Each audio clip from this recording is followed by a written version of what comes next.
Hi kids, I'm Storytime Pup, and welcome to the Storytime Pup Show. I'm so glad you came by to play. I love when my friends come by to play, and you're one of my friends. Are you ready to have fun? Let's see what we're going to do today. Magic marker, show us what we're going to do today. Yay! It's storybook time! We love storybook time! Well, hi kids, and thanks for stopping by for today's book. Today's book is The House with a View of Everything. And it's written by Marla Aboulafia. Are you ready? Okay, let's get started with today's book.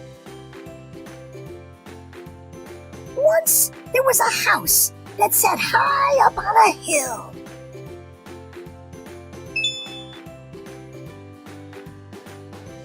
It sat all by itself, without a single house around it. There was no house to its right, nor to its left, and no house in front of it, nor behind it.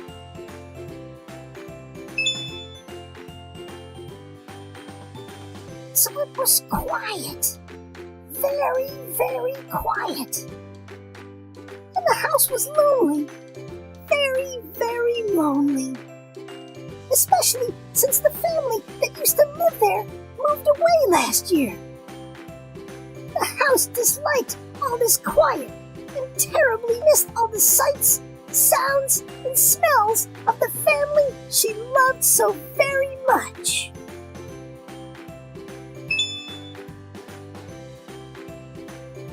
She missed the gurgling of the coffee pot as it started its morning brew, the signal that Daddy Samuel was up and getting ready for work.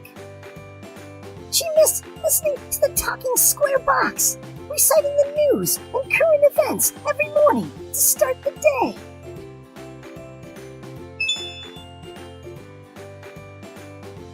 And the really loud stomp, stomp, stomp of Brother Ben and Sister Sarah running downstairs each day to quickly eat breakfast before racing out the door to catch the school bus waiting outside on the street corner. And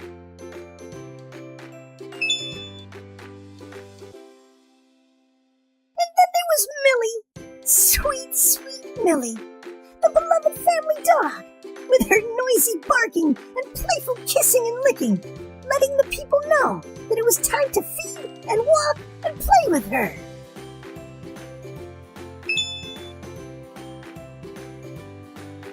And who could forget the daily whistle of the purple tea kettle with its pretty white flowers every day at 3:30 p.m., the time when Grandma Miriam always enjoyed her afternoon tea and biscuits, and the startling banging and clamoring of pots and pans and delicious aroma as Mommy Leah started to prepare the evening meal.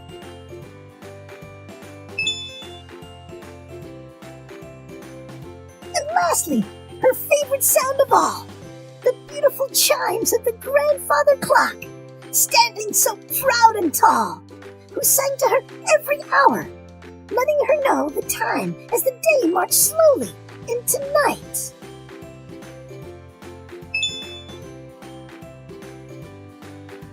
Oh, the sounds, the house thought, all those beautiful sounds. The sounds that captured the beautiful rhythm of my family's daily lives and all the love they felt for each other and me.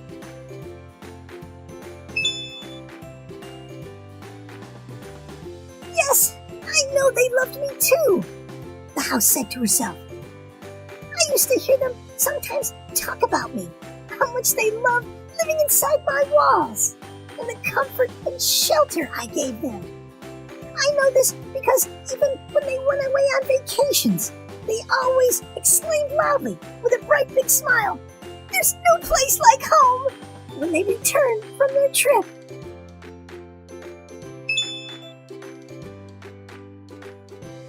But now, the house sits all by herself, watching the days slowly tick by, and waiting and hoping patiently for another family to find her.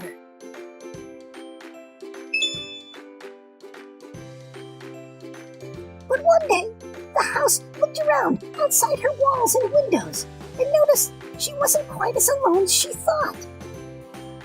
She realized that even though she had lost her family, there was still so much that she could see and hear sitting way up high on top of her special hill. She could hear the birds chirping right outside the windows and see Mama Bird building a nest for her new babies on the way.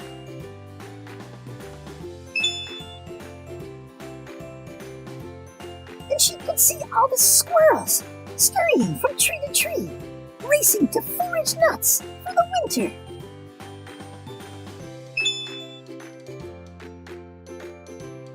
And the beautiful black and white cat with her two baby kittens that made a home underneath the old duck, waiting patiently for her babies to be strong enough to venture out on their own. And chipmunks, so many tiny chipmunks, hiding low in the bushes and burrowing deep in the soil, building their trenches for shelter.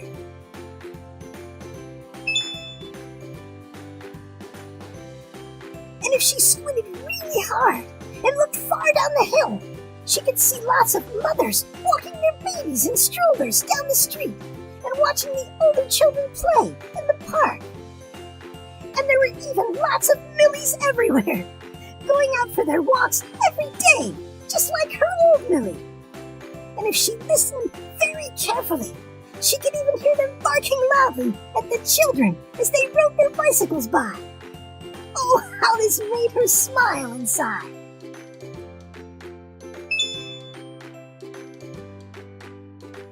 And the house saw so many children standing every morning at the bus stop on the corner where Ben and Sarah used to stand, talking excitedly about what the day would bring, laughing and playing as they waited for the bus to take them to school.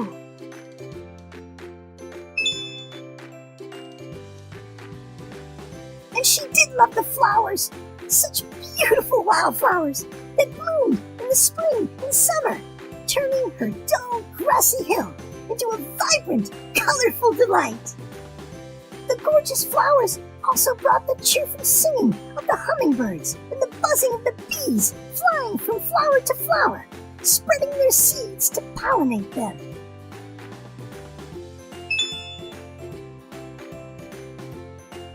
And suddenly, the house didn't feel so sad and lonely anymore, appreciating all the beautiful signs of life that were around her every day.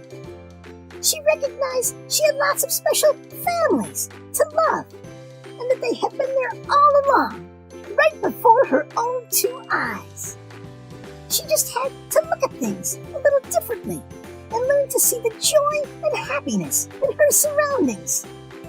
The house felt a wonderful sense of warmth and contentment wash over her, and instantly understood how lucky she was to be the house with a view of everything.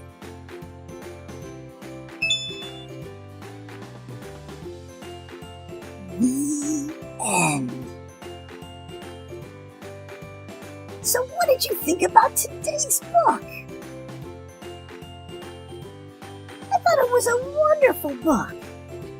It was nice how, even though the house was lonely at first, it realized when it opened its eyes and looked around that there was so much to love and enjoy around her. And it was there all the time. And now she was happy again. I hope you enjoyed today's book. I want to say a great big thank you to Marla Aboulafia for this wonderful book, The House with a View of Everything.